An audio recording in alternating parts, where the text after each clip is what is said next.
Yummy!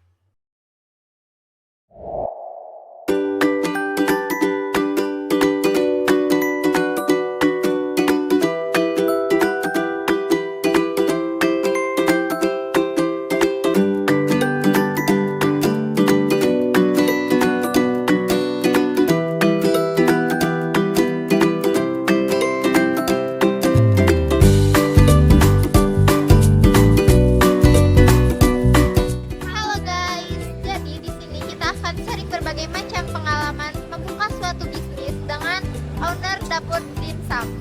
Untuk lebih jelasnya dan kalian juga pastinya bakal kepo sih dengan apa aja bagaimana pengalaman beliau dalam menjalankan usaha ini. Oke, check it out.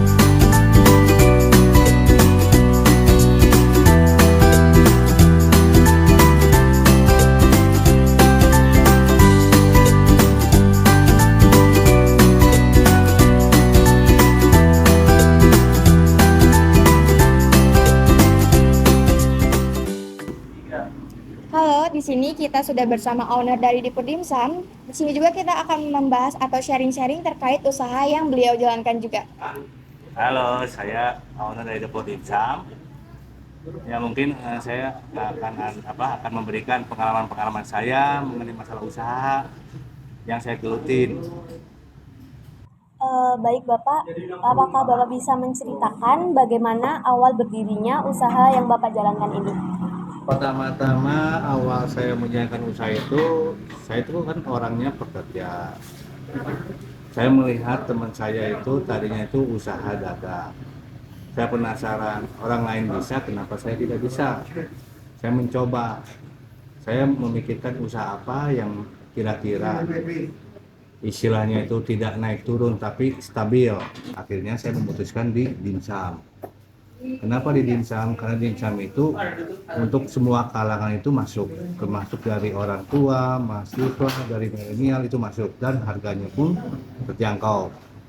Dan dimsum ini sebenarnya sih bukan bukan makan berat, tapi sebenarnya itu sarapan dimsum itu. Kenapa? Karena itu di Cina itu sebagai sarapan kalau dimsum itu. Makanya itu saya coba memulai usaha dimsum itu pertama-tama itu saya dengan cara membeli dimsum. Ingin tahu rasa dimsum itu seperti apa? Karena kalau kita ingin usaha itu kita harus tahu dulu rasa dimsumnya itu seperti apa. Dari sana saya udah survei pasarannya gimana, terus bahannya apa yang untuk campuran dari dimsum tersebut, terus gimana cara mengelolanya, itu saya coba menyusuri dari situ.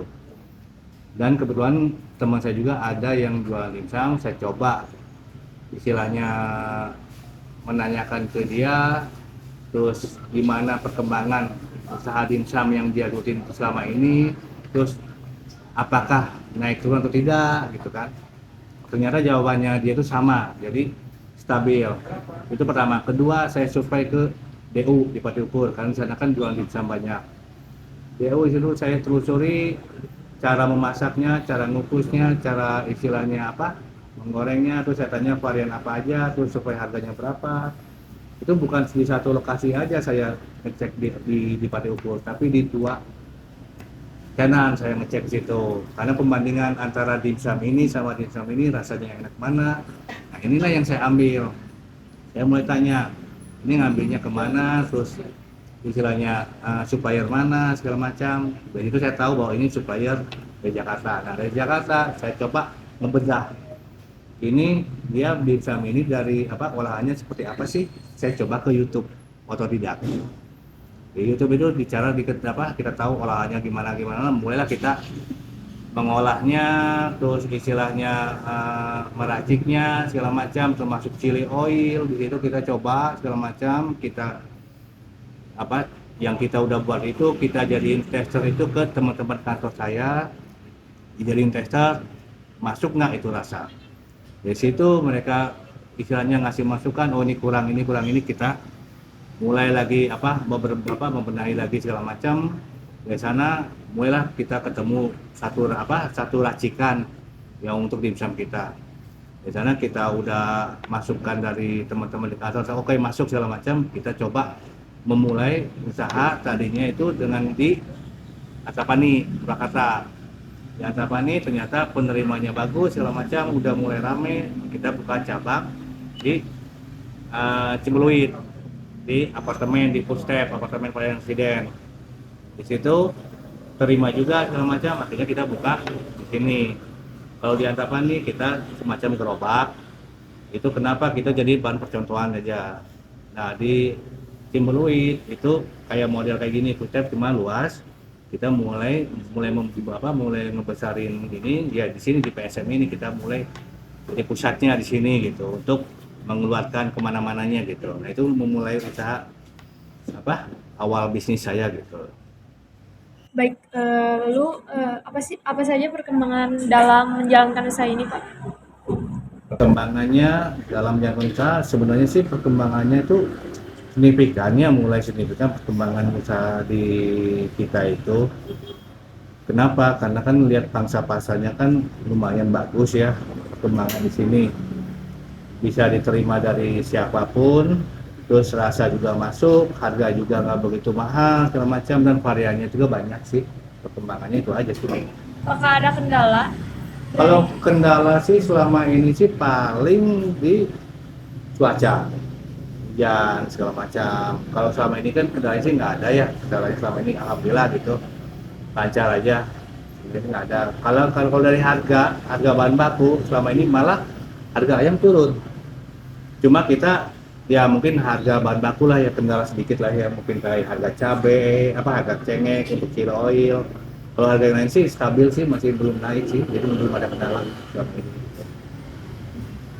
Makanya kenapa dimsum ini stabil, karena satu bahan bakunya kan stabil juga, nggak pernah naik gitu. Kalaupun naik pasti dia cepat turun gitu.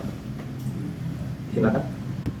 Nah, apakah di Dapur Dimsum ini mempunyai struktur organisasi perusahaan tersendiri, Pak? Jika ada, mohon bisa dijelaskan posisinya dan tugasnya. Struktur organisasi sih di Dimsum kita sih bukan kayak di perkantoran ya.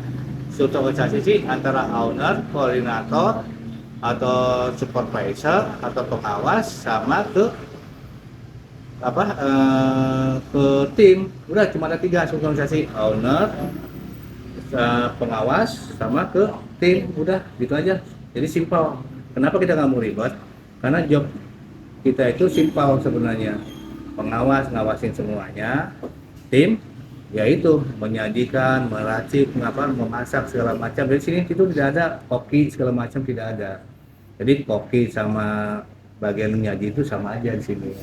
Jadi nggak ada. Jadi kita cuma simpel, owner, terus pengawas langsung ke bawah.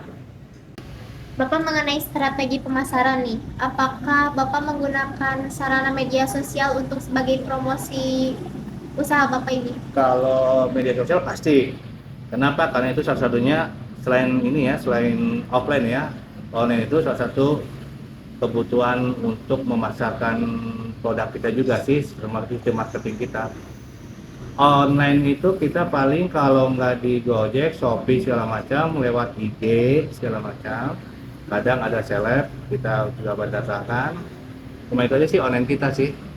Malah kita kadang-kadang dari kayak online kayak Gojek, kayak Shopee, itu kita kan sering mantau tuh komen-komennya mereka. Ya.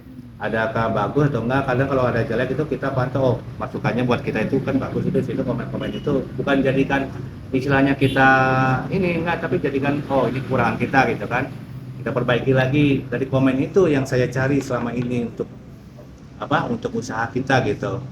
Jadi kayak Gojek ada komen misalnya kegosongan lah misalnya pas goreng atau apa, makanya kita kasih tahu ke pegawai kita ini jangan terlalu gosong, atau misalnya HP-nya jangan terlalu besar segala macam. Jadi online itu sangat perlu karena itu meningkatkan traffic pengunjung juga iya, meningkatkan omset juga iya. Online itu marketing itu. Cuma itu aja sih. Nah, bagaimana sih cara Bapak mengelola media sosial sebagai media promosi? Kalau kita sih media sosial sih yang pasti mengelolanya satu ngadain promo. Pastinya promo. Terus kedua Jumat Berkah. Kita ada selalu tiap hari Jumat. Itu kita promoin di media sosial. Mereka tahu gitu kan. kegiatan kita apa sih setiap harinya gitu kan. Kedua, inovasi baru kita, kayak menu baru kita siarkan di media sosial biar mereka itu penasaran tuh, kepo lah istilahnya, orang gaul bilang lah kita istilahnya, lihat datang ngasih menu kita share di media sosial kita, di IG atau di mana gitu, di FB. Kalau punya, ada pun misalkan ada inovasi ataupun misalkan ada istilahnya masukan segala macam, itu dari online mereka biasanya. Nah, kayak menu baru segala macam itu kita siarkan di online. Itu cara mengolah kita lah di marketing gitu, di online. Gitu aja sih. Bapak, terima kasih banyak atas waktu yang diberikan untuk sharing-sharing bersama kami. Untuk itu kita tutup perbincangan hari ini dan thanks for watching.